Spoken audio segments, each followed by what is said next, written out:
ಇವಳು ಸುಪ್ರಿಯಾ. ಇವಳಿಗೆ ಮದುವೆ ಆಗಿ 2 ವರ್ಷ ಆಗಿದೆ. ಇವಳಿಗೆ ಒಬ್ಳು ನಾದಿನಿ ಕೂಡ ಇದ್ದಾಳೆ. ಅವಳ ಹೆಸರೇ ಕೀರ್ತಿ. ಕೀರ್ತಿ ತುಂಬ ಒಳ್ಳೆ ಹುಡುಗಿ, ನೋಡೋಕ್ಕೂ ತುಂಬ ಸುಂದರವಾಗಿರ್ತಾಳೆ. ಹಾಗೆ ತುಂಬ ಚುರುಕಿರೋ ಹುಡುಗಿ. ಎಲ್ಲ ಕೆಲಸನೂ ತುಂಬ ಅಚ್ಚುಕಟ್ಟಾಗಿ ಮಾಡ್ತಾ ಇರ್ತಾಳೆ. ಆದರೆ ಸುಪ್ರಿಯಾ ಇವಳಿಗೆ ತದ್ವಿರುದ್ಧವಾಗಿರ್ತಾಳೆ. ಯಾವ ಕೆಲಸನೂ ಬರದೆ ಶುದ್ಧ ಸೋಮಾರಿ ಆಗಿರ್ತಾಳೆ. ಅಯ್ಯೋ ಅಯ್ಯೋ ಅಯ್ಯೋ, ಇದೇನೇ ಸುಪ್ರಿಯಾ, ನಾನು ಕುಪ್ಸ ಹೊಲ್ಸ್ಕೊಂಡು ಬಾರೆ ಅಂತ ಕಳಿಸಿದ್ರೆ ನೀನು ಈ ಥರ ಹೊಲ್ಸ್ಕೊಂಡು ಬಂದಿದೆಯಲ್ಲ. ಈ ಕುಪ್ಸ ನನಗೆ ಹಿಡಿಯುತ್ತೇನೆ. ನನ್ನ ಅಳತೆಗೆ ಹೊಲ್ಸ್ಕೊಂಡು ಬಾರೆ ಅಂದರೆ ನಿನ್ನ ಅಳತೆಗೆ ಹೊಲ್ಸ್ಕೊಂಡು ಬಂದಿದೆಯಲ್ಲ. ಅಯ್ಯೋ ಇಲ್ಲ ಅತ್ತೆ, ನಾನು ನೀವು ಹೇಳ್ದಂಗೆ ಹೇಳಿದ್ದೆ. ಆದರೆ ಅವನು... ಓಹೋ ಹೌದಾ, ನಾನು ನಿನಗೇನು ಹೇಳಿದ್ದೆ ಹೇಳು ನೋಡೋಣ. ಅದೇ ಅತ್ತೆ, ಈ ಡಿಸೈನ್ ಮುಂದೆ ಇಟ್ಟು ಈ ಡಿಸೈನ್ ಹಿಂದೆ ಇಟ್ಟು ನನ್ನ ಅಳತೆಗೆ ಹೊಲ್ಸ್ಕೊಂಡು ಬಾ ಅಂದಿದ್ರಲ್ಲ, ನಾನು ಹಾಗೆ ಹೇಳಿದೆ. ಅಯ್ಯೋ ನಿನ್ನ ತಲೆ, ನನ್ನ ಅಳತೆಗೆ ಅಂದರೆ ಅಂಗಡಿಯವನ ಹತ್ರ ಹೋಗಿ ಅತ್ತೆ ಅಳತೆಗೆ ಹೊಲ್ಕೊಡಿ ಅಂತ ಹೇಳಬೇಕು. ಅದನ್ನು ಬಿಟ್ಟು ನಾನೇನು ಹೇಳಿದ್ನೋ ಹಾಗೆ ಹೋಗ್ಬಿಟ್ಟು ಬಟ್ಟೆ ಇಳಿಸಿದ್ದಾಳೆ. ಅದಕ್ಕೆ ಅವನು ಇವಳು ಅಳತೆಗೆ ಹೊಲ್ಕೊಟ್ಟಿರೋದು. ಅಮ್ಮ ಸರಿ, ಅವ್ರಿಗೆ ಗೊತ್ತಾಗಿಲ್ಲ ಅನ್ಸತ್ತೆ, ಹೋಗ್ಲಿ ಬಿಡು. ಕೊಡು, ನಾನೇ ಸರಿ ಮಾಡಿಸ್ಕೊಂಡು ಬರ್ತೀನಿ, ಇಲ್ಲ ಬೇರೆ ಹೊಲ್ಸ್ಕೊಂಡು ಬರ್ತೀನಿ. ಮತ್ತೇನು ಇದನ್ನು ಸರಿ ಮಾಡೋದು? ಆ ಮೊಬೈಲ್ ಒಳಗಡೆನೆ ಮುಳುಗೋಗಿದ್ಲು ಅನ್ಸುತ್ತೆ. ಅದಕ್ಕೆ ನಾನು ಹೇಳಿದ್ದನ್ನು ನೆಟ್ಟಿಗೆ ಕೇಳಿಸ್ಕೊಂಡಿಲ್ಲ. ತಗೋ, ಹೊಲ್ಸ್ಕೊಂಡು ಬಂದಿದ್ಯಲ್ಲ ನೀನೇ ಹಾಕೋ. ಅಮ್ಮ ಕೀರ್ತಿ, ಆ ಸೀರೆಗೆ ಮ್ಯಾಚ್ ಆಗೋ ಒಂದು ಬ್ಲೌಸ್ ಪೀಸ್ ತೊಗೊಂಡು ನನಗೊಂದು ಬ್ಲೌಸ್ ಹೊಲ್ಸ್ಕೊಡಮ್ಮ. ಹಾಂ ಕೀರ್ತಿ, ಮತ್ತೆ ಈ ಮೂದೇವಿನ ಕಳಿಸ್ಬೇಡ. ಇವಾಗ ಇವಳು ಅಳತೆಗೆ ಹೊಲ್ಸ್ಕೊಂಡು ಬಂದಿದ್ದಾಳೆ, ಇನ್ನೊಂದ್ಸತಿ ಕಳ್ಸಿದ್ರೆ ಇವಳು ಗಂಡನ ಅಳತೆಗೆ ಹೊಲ್ಸ್ಕೊಂಡು ಬರ್ತಾಳೆ. ಅಯ್ಯೋ ಏನು ಅದಕ್ಕೆ ನೀವು ಇಷ್ಟು ಚಿಕ್ಕ ವಿಷಯನೂ ಮಿಸ್ಟೇಕ್ ಮಾಡ್ಕೊಂಡು ಬಂದಿದ್ದೀರಲ್ಲ. ನಾನು ಇವಾಗ ಹೋಗ್ತೀನಿ, ಬರ್ತೀರಾ ನನ್ನ ಜೊತೆಲಿ? ಇಲ್ಲಮ್ಮ, ನಾನು ಎಲ್ಲಿಗೂ ಬರಲ್ಲ, ನೀನೇ ಹೋಗು. ಸುಪ್ರಿಯಾ ಹೀಗೆ ಹೇಳಿದ ಒಂದು ಕೆಲಸನೂ ಸರಿಯಾಗಿ ಮಾಡ್ತಿರಲ್ಲ. ಏನಾದರೂ ಒಂದು ಕೆಲಸ ಹೇಳಿದ್ರೆ ಅದರಲ್ಲಿ ಯಾವ್ದಾದ್ರು ಒಂದು ಎಡವಟ್ಟು ಮಾಡ್ಕೊಂಡು ಬಂದು ಮನೇಲಿ ಬೈಸ್ಕೋತಾ ಇರ್ತಾಳೆ. ಇವಳು ಮಾಡಿರೋ ಎಲ್ಲ ಎಡವಟ್ಟನ್ನು ಪಾಪ ಕೀರ್ತಿ ಹೋಗಿ ಸರಿ ಮಾಡ್ಕೊಂಡು ಬರ್ತಾ ಇರ್ತಾಳೆ. ಹಾಗಾಗಿ ಮನೇಲಿ ಕೀರ್ತಿನ ಕಂಡ್ರೆ ಎಲ್ಲರೂ ತುಂಬ ಇಷ್ಟಪಡ್ತಾ ಇರ್ತಾರೆ. ಹಾಗೆ ಇವಾಗ ಮಾಡಿರೋ ಎಡವಟ್ಟು ಕೂಡ ಕೀರ್ತಿ ಹೋಗಿ ತಾಯಿ ಬ್ಲೌಸ್ನ ಹೊಸದಾಗಿ ಹೊಲ್ಸ್ಕೊಂಡ್ಬರ್ತಾಳೆ. ಹೀಗೆ 1-2 ದಿನ ಕಳೆದ ಮೇಲೆ ಸುಜಾತನ ಅಣ್ಣ ಅದಕ್ಕೆ ಸುಜಾತನ ಮನೆಗೆ ಬಂದಿರ್ತಾರೆ. ಕೀರ್ತಿ ಮನೇಲಿರಲ್ಲ. ಹಾಗಾಗಿ ಸುಪ್ರಿಯನಿಗೆ ಅಡುಗೆ ಮಾಡೋಕೆ ಹೇಳಿರ್ತಾಳೆ.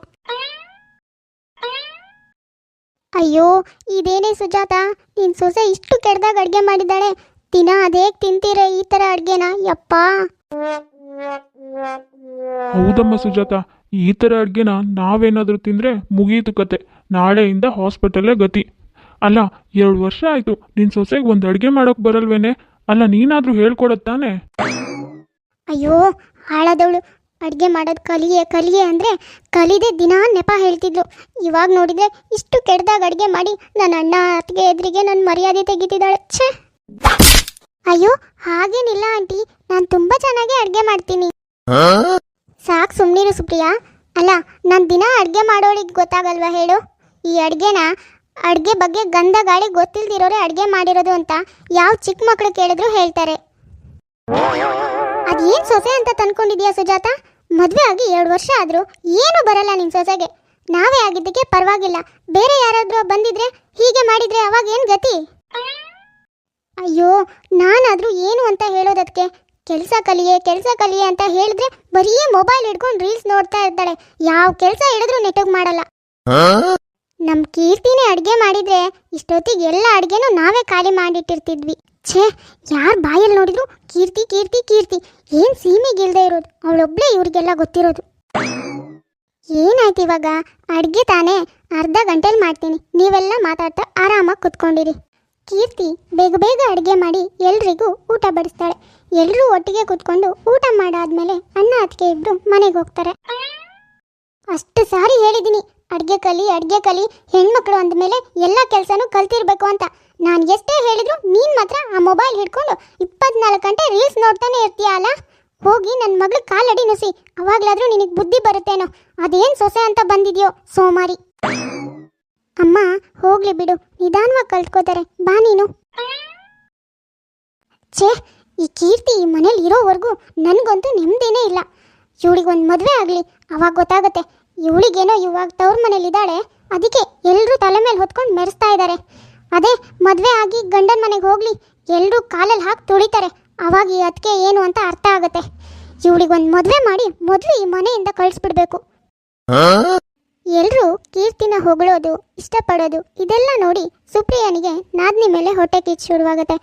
ಹೇಗಾದರೂ ಮಾಡಿ ಅವಳನ್ನ ಮದುವೆ ಮಾಡಿ ಹೊರಗಾಕಬೇಕು ಅನ್ನೋ ಇಂಟೆನ್ಷನ್ನಿಂದ ಗಂಡನ ಕಿವಿ ಚುಚ್ಚಿ ಕೀರ್ತಿಗೆ ಮದುವೆ ಪ್ರಸ್ತಾಪ ಶುರು ಮಾಡ್ತಾಳೆ. ನನ್ನ ಸೊಸೆ ಏನೋ ಅಂತ ಅಂದ್ಕೊಂಡಿದ್ದೆ, ಆದರೆ ನಾದ್ನಿನ ಮದುವೆ ಮಾಡಬೇಕು ಅಂತ ಅವಳ ಬಗ್ಗೆನೂ ಯೋಚನೆ ಮಾಡ್ತಿರೋದು ನೋಡಿದ್ರೆ ತುಂಬ ಖುಷಿಯಾಗುತ್ತೆ ಕಣಮ್ಮ. ಆದರೆ ಇದ್ರ ಬಗ್ಗೆ ನಿನ್ನ ಗಂಡನೂ ಒಂದು ಮಾತು ಕೇಳಬೇಕಲ್ಲಮ್ಮ. ಅವನಿಗೇನು ಹೇಳ್ತಾನೋ ಏನೋ ಗೊತ್ತಿಲ್ವಲ್ಲ. ಇಲ್ಲತ್ತೆ, ಅವ್ರ ಹತ್ರನೂ ನಾನು ಮಾತಾಡಿದ್ದೀನಿ, ಒಂದು ಒಳ್ಳೆ ಸಂಬಂಧ ನೋಡಿ ಅಂತ ಹೇಳಿದ್ದೀನಿ. ಹೌದಮ್ಮ, ನಿನ್ನೆ ರಾತ್ರಿನೇ ಹೇಳಿದ್ಲು. ನಾನೇ ನಿನ್ನ ಹತ್ರ ಮಾತಾಡಬೇಕು ಅಂತ ಅಂದ್ಕೊಂಡಿದ್ದೆ. ಅಷ್ಟರಲ್ಲಿ ಅವಳೇ ಬಂದು ಹೇಳಿದಾಳೆ ನಿನ್ನ ಹತ್ರ. ಅಯ್ಯೋ ಹೌದೇನೋ ಮಗನೇ, ನಿನ್ನ ಹೆಂಡತಿ ಅವಳ ನಾದ್ನಿ ಬಗ್ಗೆ ಇಷ್ಟೆಲ್ಲ ಯೋಚನೆ ಮಾಡ್ತಿರೋದು ನೋಡಿದ್ರೇ ತುಂಬ ಖುಷಿಯಾಗುತ್ತೆ ಕಣೋ. ಎಂಥ ಒಳ್ಳೆ ಸೊಸೆ ನಮ್ಮ ಮನೆಗೆ ಬಂದಿದ್ದಾಳೋ. ಅಯ್ಯೋ ಅತ್ತೆ, ಅದರಲ್ಲಿ ಏನಿದೆ, ಅವಳು ನನ್ನ ನಾದ್ನಿನೇ ತಾನೇ. ಹೌದಮ್ಮ, ಅವಳ ನಾದ್ನಿ ಬಗ್ಗೆ ಅವಳು ಯೋಚನೆ ಮಾಡಿದೆ ಮತ್ತು ಯಾರು ಯೋಚನೆ ಮಾಡ್ತಾರೆ ಹೇಳು. ಅಮ್ಮ, ನನ್ನ ಫ್ರೆಂಡ್ ಒಬ್ಬ ಇದ್ದಾನೆ, ತುಂಬ ಒಳ್ಳೆ ಹುಡುಗ.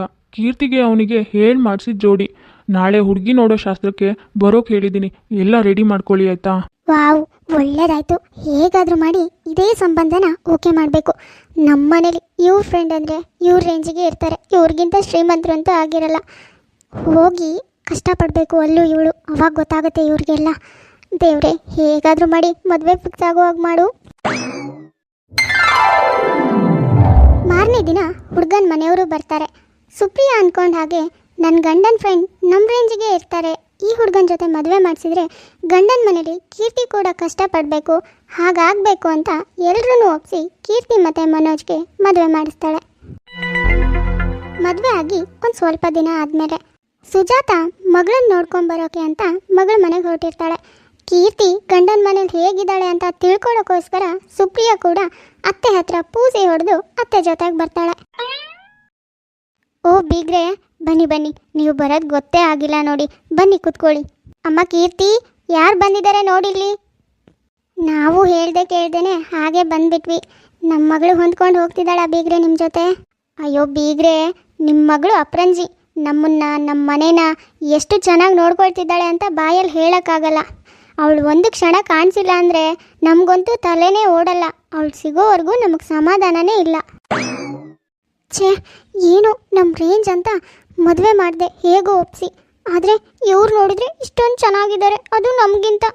ಅದಲ್ಲದೆ ಇಲ್ಲೂ ಅದೇನು ಮೋಡಿ ಮಾಡಿದಾಳೆ, ಎಲ್ಲರೂ ಅವಳ ಬಗ್ಗೆನೇ ಹೊಗಳ್ತಿದ್ದಾರೆ, ತಲೆ ಮೇಲೆ ಹೊರಿಸ್ಕೊಂಡಿದ್ದಾರೆ. ಇನ್ನು ಗಂಡ ಹೆಂಡತಿ ಹೇಗಿದ್ದಾರೆ ನೋಡಬೇಕು.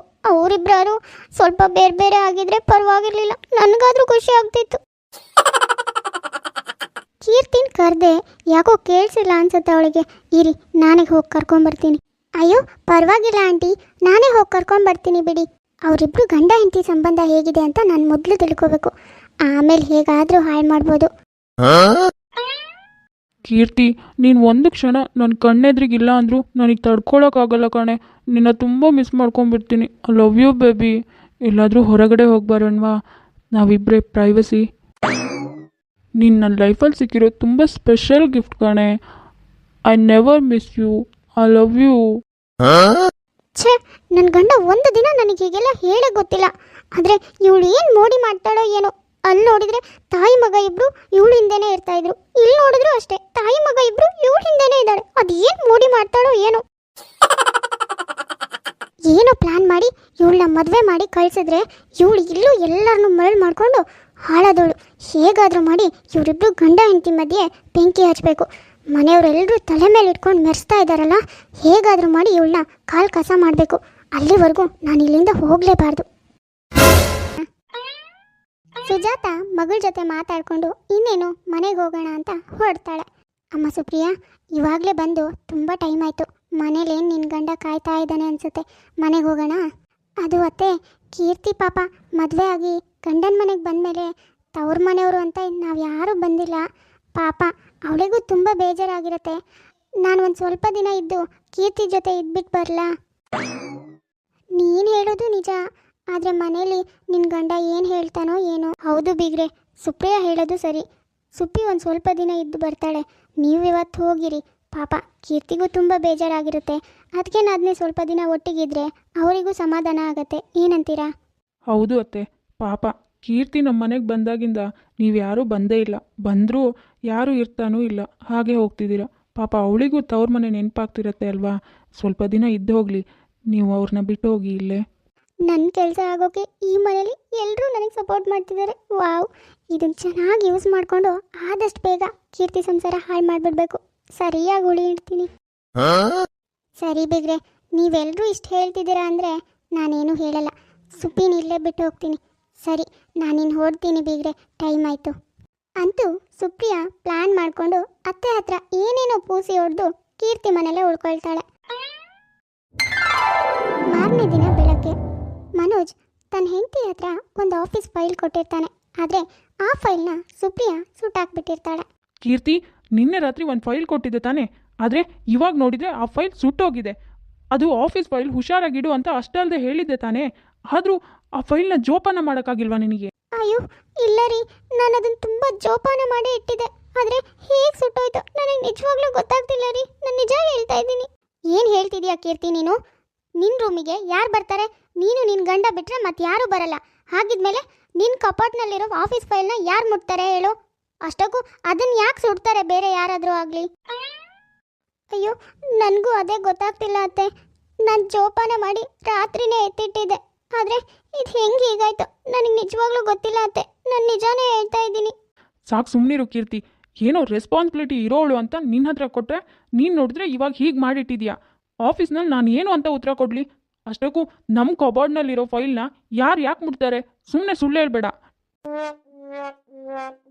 ಹೌದು ಕಣೆ ಕೀರ್ತಿ, ನಿಮ್ಮ ರೂಮ್ನಲ್ಲಿರೋ ವಸ್ತುನ ಬೇರೆ ಯಾರಾದರೂ ಯಾಕೆ ಮುಟ್ತಾರೆ? ಇರೋರ ಅತ್ತೆ ನಾನು ಇಬ್ಬರೇ, ನಾವಿಬ್ರು ಮುಟ್ಟಿಲ್ಲ. ನೀನೇ ಏನಾದರೂ ಗಂಡನ ಮೇಲೆ ಕೋಪಕ್ಕೆ ಹೀಗೆಲ್ಲ ಮಾಡಿದ್ಯಾ ಏನೋ? ಅಯ್ಯೋ ಅದಕ್ಕೆ ಏನು ನೀವು ಹೀಗೆ ಹೇಳ್ತಿದ್ದೀರಾ? ಅಲ್ಲ, ನಾನು ಯಾಕೆ ಅವ್ರ ಮೇಲೆ ಸಿಟ್ಟು ಮಾಡ್ಕೊಂಡ್ಲಿ ನೀವೇ ಹೇಳಿ. ಓ, ಇವಾಗ ಅರ್ಥ ಆಯಿತು. ಏನೋ ರಾತ್ರಿ ಚಿಕ್ಕ ವಿಷಯಕ್ಕೆ ಸ್ವಲ್ಪ ಜೋರಾಗಿ ಮಾತಾಡಿದೆ, ಅದಕ್ಕೆ ನೀನು ಈ ಕೆಲಸ ಮಾಡಿದ್ಯಾ ಅಲ್ವಾ? ಛೇ, ಅಷ್ಟು ಚಿಕ್ಕ ವಿಷಯಕ್ಕೆ ನೀನು ಹೀಗೆ ಮಾಡ್ತೀಯಾ ಅಂತ ಅಂದ್ಕೊಂಡೇ ಇರಲಿಲ್ಲ ಕೀರ್ತಿ. ಅಯ್ಯೋ ರೀ, ಆ ಚಿಕ್ಕ ವಿಷಯಕ್ಕೆ ಹೀಗೆಲ್ಲ ಮಾಡ್ತೀನ? ನಿಜವಾಗ್ಲೂ ನಾನೇನು ಮಾಡಿಲ್ಲ ರೀ. ಅದು ಹೇಗೆ ಸುಟ್ಟೋಯ್ತು ನನಗೆ ನಿಜವಾಗ್ಲೂ ಗೊತ್ತಿಲ್ಲ ರೀ, ನನ್ನ ನಂಬಿ. ಏನಮ್ಮ ಕೀರ್ತಿ, ಗಂಡ ಹೆಂಡತಿ ಅಂದಮೇಲೆ ಒಂದು ಮಾತು ಬರುತ್ತೆ ಹೋಗುತ್ತೆ. ಗಂಡ ಹೆಂಡತಿ ಜಗಳ ಉಂಡು ಮಲ್ಗೋವರೆಗೂ ಅಂತ ಗಾದೆನೇ ಇಲ್ವಾ? ಹಾಗಂತ ನೀನು ಈ ಚಿಕ್ಕ ವಿಷಯಕ್ಕೆ ಹೀಗೆ ಮಾಡ್ತೀಯಾ ಅಂತ ಅನ್ಕೊಂಡೇ ಇರಲಿಲ್ಲ. ಛೇ, ಪಾಪ ಏನು ಮಾಡದೇ ಇರೋ ಕೀರ್ತಿ ಎಲ್ಲರ ಹತ್ರನೂ ಬಯಸ್ಕೊಳ್ತಿರ್ತಾಳೆ. ಅದರ ಜೊತೆಗೆ ಸುಪ್ರಿಯಾ ಕೂಡ ಉರಿಯೋ ಬೆಂಕಿಗೆ ಇನ್ನೊಂದಿಷ್ಟು ತುಪ್ಪ ಸುರಿದು ಕೀರ್ತಿಗೆ ಇನ್ನೂ ಸ್ವಲ್ಪ ಬಯಸ್ತಾಳೆ. ಹೀಗೆ ಒಂದೆರಡು ದಿನ ಕಳೆದ ಮೇಲೆ ಒಂದಿನ ಮನೋಜ್ ಮನೆಗೆ ಆಫೀಸಿಂದ ಬಾಸ್ ಮತ್ತು ಕ್ಲೈಂಟ್ಸ್ ಬಂದಿರ್ತಾರೆ. ಆಫೀಸ್ ಮೀಟಿಂಗ್ನ ಮನೋಜ್ ಮನೇಲಿ ಇಟ್ಟಿರ್ತಾರೆ. ಹಾಗಾಗಿ ಮನೋಜ್ ತನ್ನ ಹೆಂಡತಿಗೆ ವೆರೈಟಿ ಅಡುಗೆ ಎಲ್ಲ ಮಾಡು ಅಂತ ಹೇಳಿರ್ತಾನೆ. ಮೀಟಿಂಗ್ ಎಲ್ಲ ಮುಗಿಸ್ಕೊಂಡು ಊಟಕ್ಕೆ ಬರ್ತಾರೆ. ಬಾಸ್, ನನ್ನ ಹೆಂಡತಿ ತುಂಬ ಚೆನ್ನಾಗಿ ಅಡುಗೆ ಮಾಡ್ತಾಳೆ. ಅವಳು ಕೈ ರುಚಿ ತಿಂದರೆ ನೀವು ಕಳೆದೇ ಹೋಗ್ತೀರಾ. ಕೀರ್ತಿ, ಎಲ್ಲನೂ ಬಡಿಸು.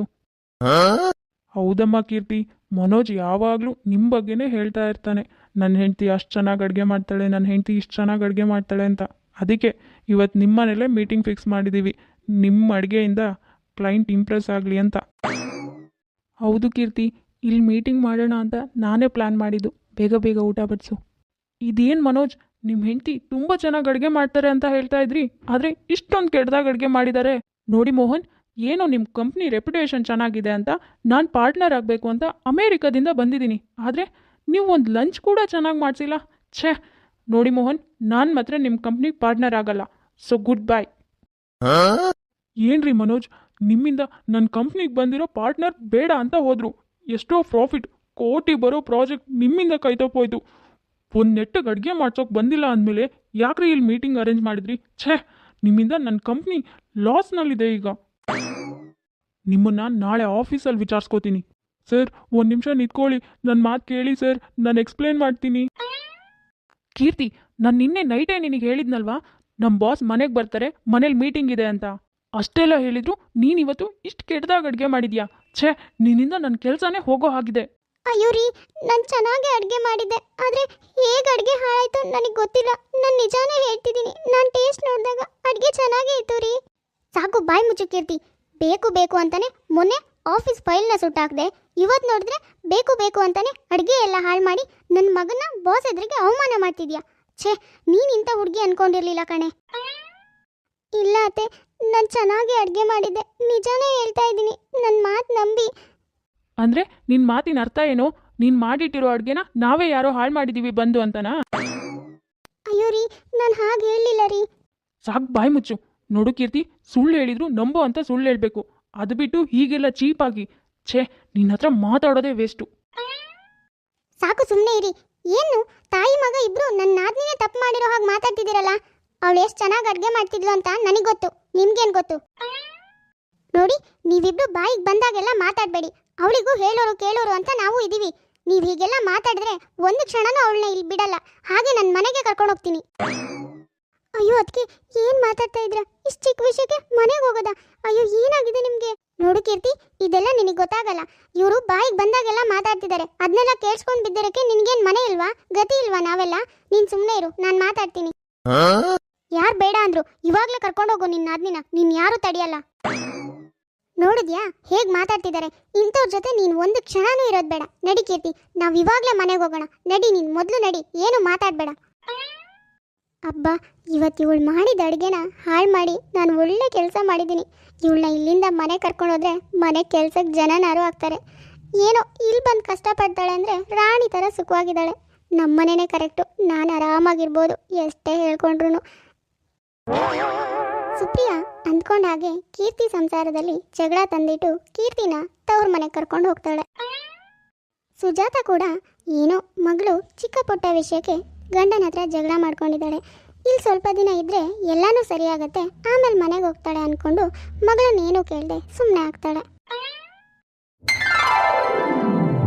ಮಾರನೇ ದಿನ ಸುಪ್ರಿಯನ್ ಫ್ರೆಂಡ್ ಸುಪ್ರಿಯನ್ ಮಾತಾಡ್ಸೋಕ್ಕೋಸ್ಕರ ಮನೆಗೆ ಬಂದಿರ್ತಾಳೆ. ಅಮ್ಮ, ಅದಕ್ಕೆ ಮತ್ತೆ ಅದಕ್ಕೆ ಫ್ರೆಂಡ್ ಬಂದಿದ್ದಾರಲ್ಲ, ಇಬ್ಬರನ್ನು ಊಟ ಕರಿ, ಒಟ್ಟಿಗೆ ಊಟ ಮಾಡೋಣ ಎಲ್ರು, ಅಡುಗೆ ಆಗಿದೆ. ಸರಿ ಮಗಳೇ, ನೀನೆಲ್ಲ ರೆಡಿ ಮಾಡ್ಕೋ, ನಾನು ಹೋಗಿ ಕರೆದು ಬರ್ತೀನಿ. ಇದೇನೇ ಸುಪಿ, ನಿನ್ನ ಆದ್ನಿಗೆ ಮದುವೆ ಆಗಿದೆ, ಅವಳು ಇನ್ನೂ ಇಲ್ಲೇ ಇದ್ದಾಳಲ್ಲೇ, ಗಂಡನ ಮನೆ ಹೋಗಿಲ್ವೇನೆ? ಅವಾಗೆಲ್ಲ ಹೇಳ್ತಾ ಇದ್ದೆ ನೀನು ನನ್ನ ಆದ್ನಿಯಿಂದ ನನಗೆ ನೆಮ್ಮದಿನೇ ಇಲ್ಲ ಮನೇಲಿ ಅಂತ. ಇವಾಗ ನೋಡಿದ್ರೆ ಮನೇಲೇ ಇದ್ದಾಳಲ್ಲೇ ಅವಳು. ಹೌದು ಕಣೆ, ಅವಳಿಂದ ನನಗೆ ಈ ಮನೇಲಿ ನೆಮ್ಮದಿನೇ ಇರ್ತಿರ್ಲಿಲ್ಲ. ಅದಕ್ಕೆ ಇವಾಗ ಅವಳಿಗೆ ನೆಮ್ಮದಿ ಇಲ್ದಿರೋ ಥರ ಮಾಡಿಟ್ಟಿದ್ದೀನಿ. ಹೌದೇನೆ ಸುಪಿ, ಅಂಥದ್ದೇನೆ ಮಾಡಿದೆ? ಏನಿಲ್ಲ ಕಣೆ, ಇಲ್ಲಿ ನಮ್ಮನೇಲಿ ಅವಳಿಂದ ನೆಮ್ಮದಿ ಇಲ್ಲ ಅಂತ ಅವಳಿಗೊಂದು ಹುಡುಗನ ಹುಡುಗಿ ಮದುವೆ ಮಾಡಿದೆ. ನೋಡ್ತೀನಿ ಅಲ್ಲೂ ರಾಣಿ ಥರ ಇದ್ದಾಳೆ ಕಣೆ. ಗಂಡ ಹೆಂಡತಿ ಇಬ್ಬರು ಅನ್ಯೋನ್ಯವಾಗಿದ್ರು. ಅದಕ್ಕೆ ಗಂಡ ಹೆಂಡತಿ ಮಧ್ಯೆ ಒಂದು ಜಗಳ ತಂದಿಟ್ಟು ಇಬ್ರು ದೂರ ದೂರ ಮಾಡಿದ್ದೀನಿ. ಅವರಿಬ್ರು ಮಧ್ಯೆ ಅಲ್ಲಿ ಸರಿಯಾಗಿ ಜಗಳ ಮಾಡಿಸಿ ಇವಾಗ ನಮ್ಮನೆ ಕರ್ಕೊಂಡ್ಬಂದಿದ್ದೀನಿ. ಹೇಗೂ ನಮ್ಮನೇಲಿ ಜನ ಇರಲಿಲ್ಲ ಕೆಲಸಕ್ಕೆ, ಒಂದು ಜನನಾರು ಆಯಿತು. ಹೆಚ್ಚಿಗೆ ಮಾತಾಡಿದ್ರೆ ಗಂಡನ ಬಿಟ್ಟೋಳು ಅಂತ ನಾನೇ ಹೇಳ್ತೀನಿ. ಅವಾಗ ಯಾರು ಮಾತಾಡಲ್ಲ ಕಣೆ. ಒಳ್ಳೆ ಐಡಿಯಾ ಅಲ್ವೇನೆ? ಅಯ್ಯೋ ಅಯ್ಯೋ ಹಾಳಾದವಳೆ, ನಿನ್ನಿಂದ ನನ್ನ ಮಗಳ ಜೀವನನೇ ಹಾಳಾಗಿದೆಯಲ್ಲೇ. ನಿನ್ನಂತವಳು ನಮ್ಮ ಮನೇಲಿ ಇದ್ರೆ ಪಾಪ ಕಣೆ, ಪಾಪ. ಅಯ್ಯೋ ಹೌದಮ್ಮ, ಇಂಥವಳು ಒಂದು ಸೆಕೆಂಡು ನಮ್ಮ ಮನೇಲಿ ಇರೋದು ಬೇಡ. ಮೊದಲು ಇವಳನ್ನ ಹೊರ ಕಳಿಸು. ಇವಳು ಹೇಗೆ ನನ್ನ ತಂಗಿನ ತವ್ರ ಮನೆ ಕರ್ಕೊಂಡು ಬಂದಿದ್ದಾಳೋ ಹಾಗೆ ಇವಳು ತವ್ರ ಮನೆಗೆ ಹೋಗಲಿ, ಅಲ್ಲೇ ಬಿದ್ದು ಸಾಯ್ಲಿ, ನಮ್ಮ ಮನೆಗೆ ಮಾತ್ರ ಬರೋದು ಬೇಡ. ಅಯ್ಯೋ ಅತ್ತೆ, ನನಗೆ ಕ್ಷಮಿಸ್ಬಿಡಿ ಅತ್ತೆ. ಏನೋ ಗೊತ್ತಾಗದೆ ಇಷ್ಟೆಲ್ಲ ಮಾಡಿಬಿಟ್ಟೆ. ಇನ್ಯಾವತ್ತೂ ಈಗ ಮಾಡಲ್ಲ ಅತ್ತೆ. ನನ್ನ ದಯವಿಟ್ಟು ಕ್ಷಮಿಸಿ ಅತ್ತೆ. ನನ್ನ ತವ್ರ ಮನೆಗೆ ಕಳಿಸ್ಬೇಡಿ ಅತ್ತೆ, ಪ್ಲೀಸ್ ಅತ್ತೆ. ನೋಡು, ನಿನ್ನಂತವಳಿಗೆ ಈ ಮನೇಲಿ ಜಾಗನೇ ಇಲ್ಲ. ಮೊದಲು ಇಲ್ಲಿಂದ ಹೊರಟೋಗು. ಪ್ಲೀಸ್ ಕೀರ್ತಿ, ನಿನ್ನ ಮೇಲೆ ಹೊಟ್ಟೆ ಕಿಚ್ಚಿಗೆ ಹೀಗೆಲ್ಲ ಮಾಡಿಬಿಟ್ಟೆ. ನನ್ನ ದಯವಿಟ್ಟು ಕ್ಷಮಿಸ್ಬಿಡು. ಇನ್ಯಾವತ್ತೂ ಹೀಗೆ ಮಾಡಲ್ಲ. ನಿನ್ನ ಅತ್ತೆ ಮತ್ತು ಗಂಡನ ಹತ್ರ ನಾನು ಮಾತಾಡ್ತೀನಿ. ಪ್ಲೀಸ್ ಕೀರ್ತಿ, ನನ್ನ ಕ್ಷಮಿಸ್ಬಿಡು. ಅಣ್ಣ, ಇದೊಂದು ಸರಿ ಕ್ಷಮಿಸ್ಬಿಡು. ಏನೋ ತಪ್ಪು ಮಾಡಿದ್ದೀನಿ ಅಂತ ಅವರೇ ಒಪ್ಕೋತಾ ಇದ್ದಾರಲ್ಲ, ಇದೊಂದು ಸರಿ ಹೋಗಲಿ, ಬಿಟ್ಬಿಡೋಣ. ಇದನ್ನೇ ದೊಡ್ಡದು ಮಾಡಬೇಡಿ. ಛೇ, ಎಂಥ ತಪ್ಪು ಮಾಡಿಬಿಟ್ಟೆ. ಕೀರ್ತಿ ಮನಸ್ಸನ್ನು ಅರ್ಥನೇ ಮಾಡ್ಕೊಂಡಿಲ್ಲ ನಾನು. ಛೇ, ಇನ್ಯಾವತ್ತೂ ಹೀಗೆ ಮಾಡಬಾರ್ದು. ನನ್ನಿಂದ ಅವಳಿಗೆಷ್ಟು ನೋವಾಗಿದೆ. ನಾನೇ ಸರಿ ಮಾಡಬೇಕು ಎಲ್ಲಾನು. ಮನೇಲಿ ಎಲ್ಲರ ಎದುರಿಗೂ ಸಿಗಾಕೊಂಡು ಎಲ್ಲರ ಎದುರಿಗೂ ಬೈಸ್ಕೊಂಡ್ಮೇಲೆ ಸುಪ್ರಿಯನಿಗೆ ತಾನೇನು ತಪ್ಪು ಮಾಡಿದೆ ಅನ್ನೋದು ಅರ್ಥ ಆಗತ್ತೆ. ಕೀರ್ತಿ ಮನೆಗೆ ಬಂದು ತನ್ನ ತಪ್ಪನ್ನು ಒಪ್ಕೊಂಡು ಗಂಡ ಹೆಂಡತಿ ಇಬ್ಬರನ್ನು ಒಂದು ಮಾಡ್ತಾಳೆ. ನೋಡಿದ್ರಲ್ಲ ವೀಕ್ಷಕರೇ, ಇವತ್ತಿನ ನಮ್ಮ ವಿಡಿಯೋ ಸ್ವಲ್ಪನಾದರೂ ಇಷ್ಟ ಆಗಿದ್ರೆ ಪ್ಲೀಸ್ ನಮ್ಮ ಚಾನಲ್ನ ಸಬ್ಸ್ಕ್ರೈಬ್ ಮಾಡ್ಕೊಳ್ಳಿ, ಲೈಕ್ ಮಾಡಿ, ಶೇರ್ ಮಾಡಿ, ಹಾಗೆ ಕಮೆಂಟ್ ಮಾಡಿ.